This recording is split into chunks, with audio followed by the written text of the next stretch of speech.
Okay, I'll just talk without a microphone, I think, and with my selfie stick instead. Yes, you know the title from the program. I come from a place that looks like this, very sort of clone. And so when I come to Asia, I always find it to be bursting with individuality. But in the previous research, generally, that this kind of visual individuality is treated as context, even if it's slap right bang in the centre. This is how East Asians and Westerners divide flowers. The Westerners do it on the periphery, the Asians on the face of the flower, and I'm going to try and bring that periphery back into the centre. Okay, so that's what I call bursting with individuality, and sort of these faces and this animism, this sort of, wow, you come to Asia and you can feel it all pulsating. And if anyone thinks there's a lack of individuality here, I think maybe they've got their eyes gouged out. Okay, so this guy agrees with me, with Professor Takano. He thinks that there's individuality in, that goes too fast, individuality in Japan, collectivism is overemphasized, and he does sort of experiments on conformity. But he's originally a researcher on, I press the button, so yes, a researcher on the way that mirrors make our reflections look reversed. And he argues that there are two mechanisms, because everyone thinks that images are reversed, whereas in his research, only half of people think that their own image is reversed. And I thought, bingo! Because everyone in the West thinks their image is reversed. So this is the topic of my talk, because I think that Japanese people identify with their self-image, and that's why they don't feel it's reversed. And this is partly due to the fact that perhaps the Japanese people do lots of cut-up forms, like these kind of things in various... I do that now. All this sort of forms they do enables them to see themselves, perhaps. And I've got some research by my seminar students who do this kind of thing over and over again, and it enables them to see themselves from your point of view, which I can't do. Yeah, well, we'll skip that. And so we have this kind of thing that Masuda points out, that people or Carrie Pamba points out, that people in Asia have this kind of sort of self-viewing capability, this hansei noryoku, as they say in Japanese, or ability to see themselves from your point of view.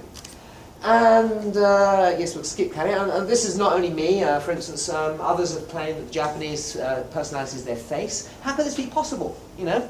Well, for one thing, that the self is not real, as Dennett says. It's only a centre of gravity. Just the centres of gravity aren't real. You never find one. It's just a fiction about yourself. The face also is a kind of fiction about yourself. And also, as in Nisbet and Wilson's wonderful paper, and subsequent research by Libet and others, we know that now that the narrative self comes after, it's ad hoc, it's after effect, it doesn't have any causal validity.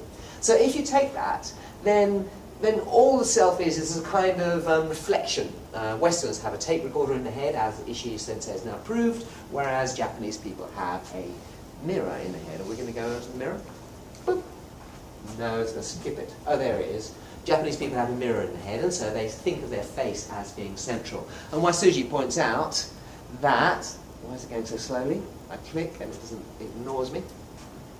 That you can't think of someone without thinking of their face. I've pressed it twice now, and he says that the face is the centre of the personality. Basically, he's into no, and while you can think of a person as a bust, if a bust doesn't have a face, then it's not a person. Or that even if you read a book, you always think of the face. So he says it's the centre anyway. So I think that it's possible, at least. My wife points to her nose when she talks about herself. Okay.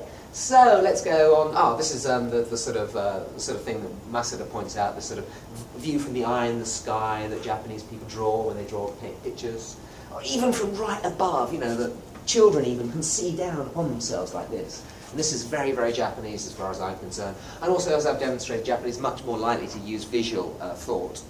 So bringing us over to mirrors in the head, since the first author is present. I'd like to clarify something that I didn't, because I didn't write the paper, Steve wrote it for me, that I didn't make plain at that time. But it's very, very common to think that this kind of reflective ability is seeing yourself from the point of view of others, but that's the major mistake, I think.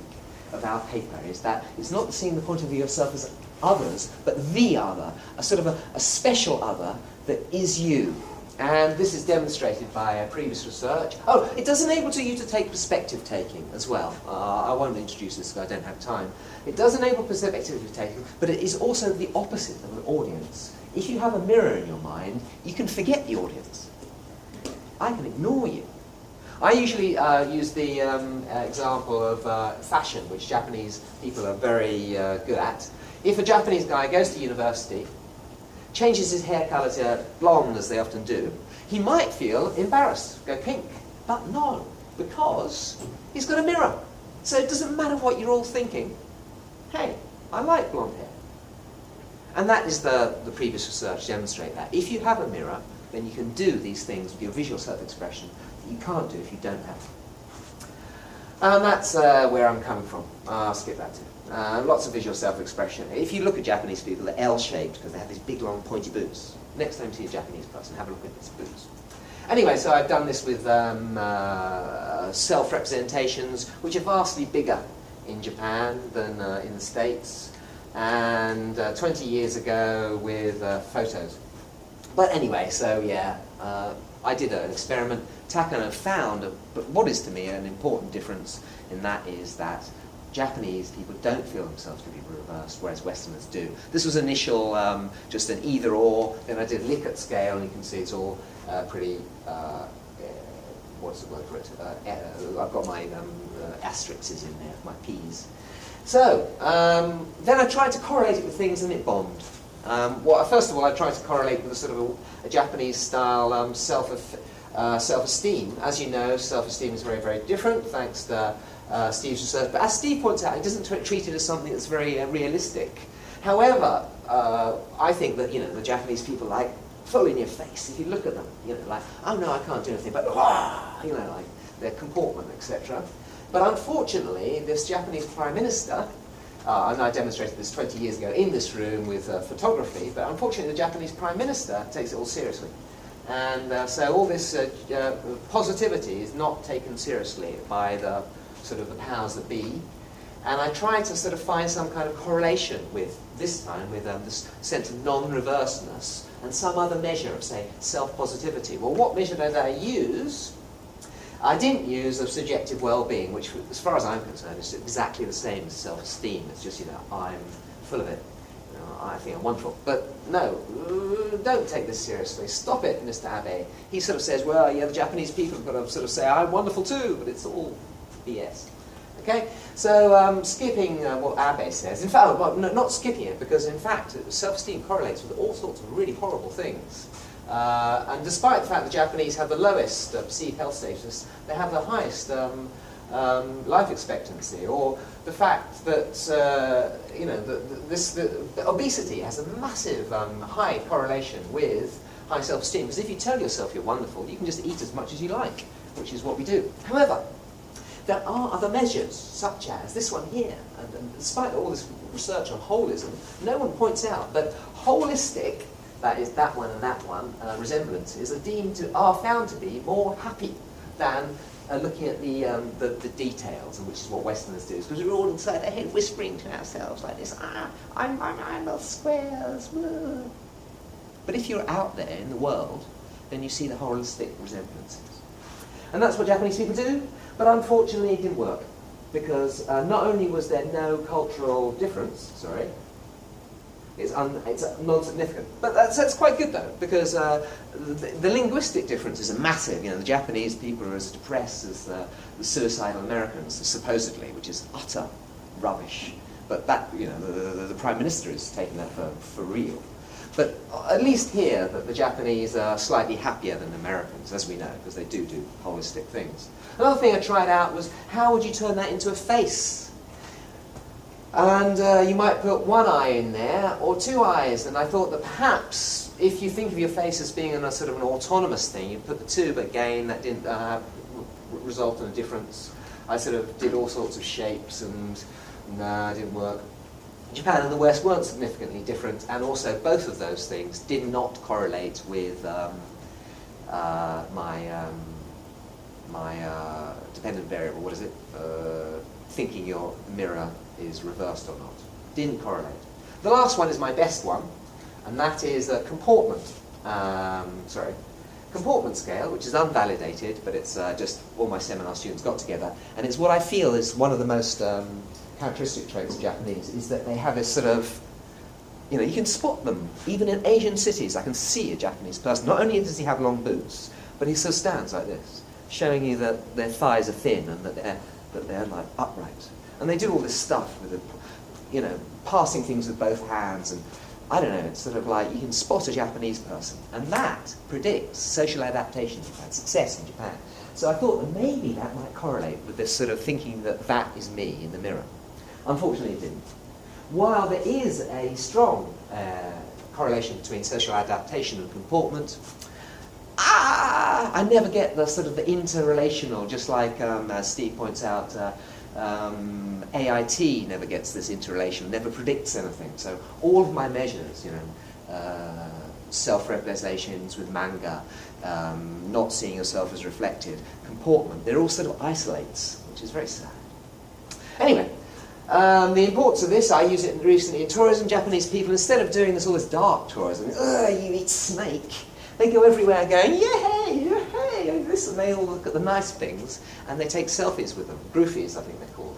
And that's, so I talk about that, how we sort of, do Orientalism, and what's the polite word for it? Downwards comparison, that's it. But whereas Japanese people do sort of this kind, this is my parents-in-law, they go everywhere thinking, hey, we're in here together. And lastly, a couple of things. The Japanese visual management is disappearing. I'll skip that, tourism.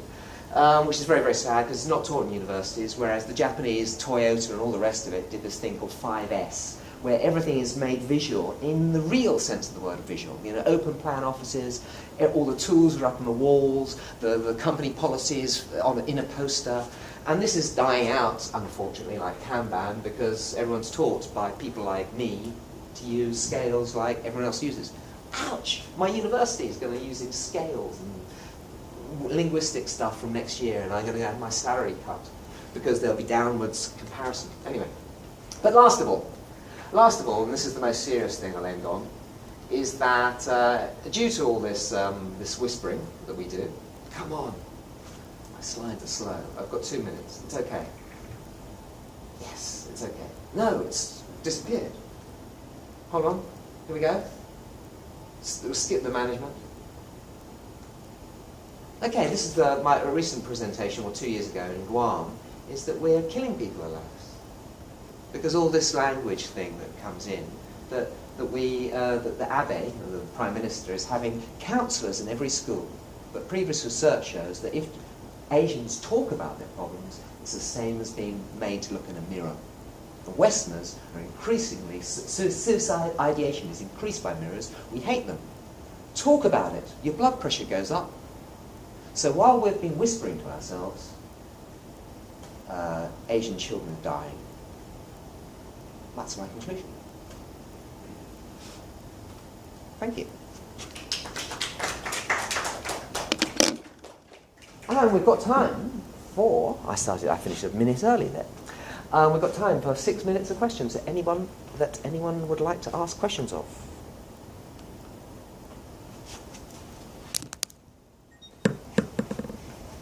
So I'll stand up and point to people. Yes? Thanks for the talk, really interesting. Do you think this is a Japanese specific phenomenon? No. For instance, the perspective taking thing, the slide with that, is if you've got a sort of a screen in between someone and the audience, that Westerns tend to ignore it and sort of think that they were told to move one of two bottles, like, move the bottle to the left. If you say to me, move the bottle to the left, say that. And I go, which bottle? Because I'm a stupid Westerner. But if I'm Asian, unless it was done on Chinese, they'll immediately know, this bottle, it has to be this bottle, because you can't see that one. So the answer is that Asians also have this reflective in general, I believe. And also in Taiwan, all this sort of, every Asian city is the same. Bam!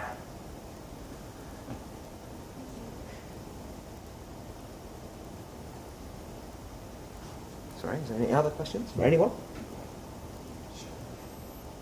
I think that's a really interesting point you brought up about probably putting counselors in schools because Japanese depression is higher in the West. There was some self-report. Is that my understanding? Yes, that's right, yeah.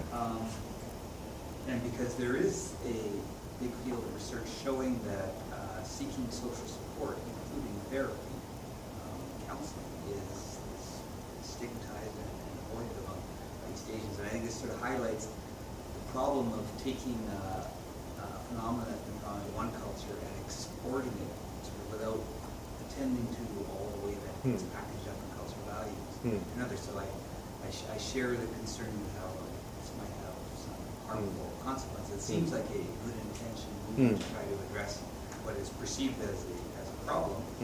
Although I also agree with you that the higher scores on depression inventories you can't equate across cultures. Japanese do tend to negative aspects of themselves more without suffering as many consequences. So anyways, it's more of a comment than a question, but I hadn't heard that Abe was doing that, but I think, yes, this is why psychology needs to be more culturally informed. You can't just export ideas the way you can engineering solutions. In psychology, it's a lot more complex. Thank you very much. 100%, yes. And the second speaker as well pointed out that it's stigmatized. And so obviously you need to increase it, but at the same time you need to make it culturally appropriate. Any questions for anyone else? Even among the speakers? Still got 3 minutes.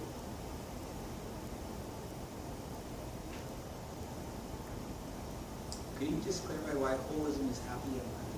I don't know why. It's just that there is a paper back in the 80s by Kimchi and Palmer, and they find that that when you're happy, I think they manipulated it both ways by sort of state, like a test of happiness, and also making people unhappy. And they found that if you kick people, they go, ooh, you get sort of this sort of, you go into that mode. So in those shapes, when people are unhappy, they're tending to the details. Yeah. And when they're happier, they have a more global view. Yeah.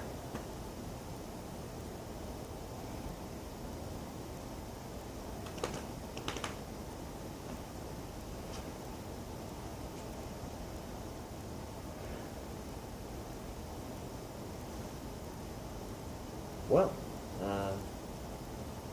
any comments even? Interesting talks all around. Thank you very much. Okay, thanks everyone. Let's enjoy lunch.